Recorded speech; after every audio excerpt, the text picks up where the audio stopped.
যে কোনো সফরের সময় নামাজ কাজা না করে পড়া উচিত। সিম্পল ওয়ার্ড হলো যে নামাজ কাজা করা জায়েজ নেই, গুনাহ হবে।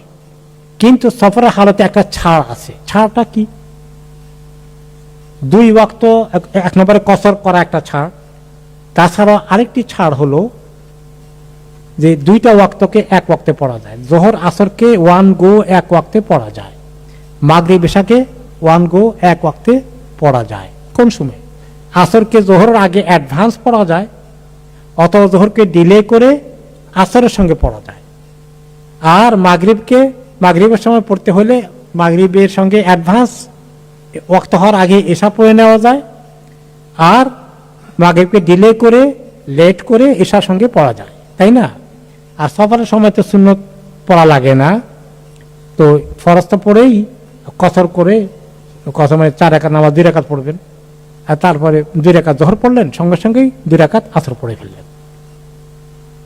এই জোহর আসর গুলো। মাগরিবের অবস্থা, মাগরিবের সময় এশার সময় হোক, মাগরিবের 3 রাকাত পড়লেন, পড়ে সুন্নত না পড়ে সঙ্গে সঙ্গেই কোনো গ্যাপ দিবেন না, কিন্তু সঙ্গে সঙ্গে এশার 2 রাকাত পড়ে ফেললেন। আর ভেতরটা এটাও পড়ে নেওয়া উচিত, কারণ একটা হাদিস এসেছে, মা তারাকা রাসূলুল্লাহ সাল্লাল্লাহু আলাইহি সাল্লাম সালাতুল ভিতর লা ফি সাফারিহি ওয়ালা ফি হাদারিহি। নবী করিম সাল্লাল্লাহু আলাইহি সাল্লাম সফরের হালতে তিনি সুন্নত পড়েন নাই, এটা প্রমাণ আছে।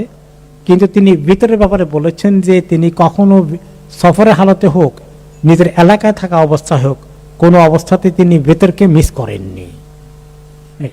এখন হলো যে প্রপারলি পড়া যাচ্ছে না, ট্রেনে আসি, প্লেনে আসি, তাই না, তাহলে বাসে আসি, তাহলে এই সময় কি করব? বসে পড়ব, কেবলামুখী হওয়ার চেষ্টা করে, যদি পারা যায় কেবলামুখী হব।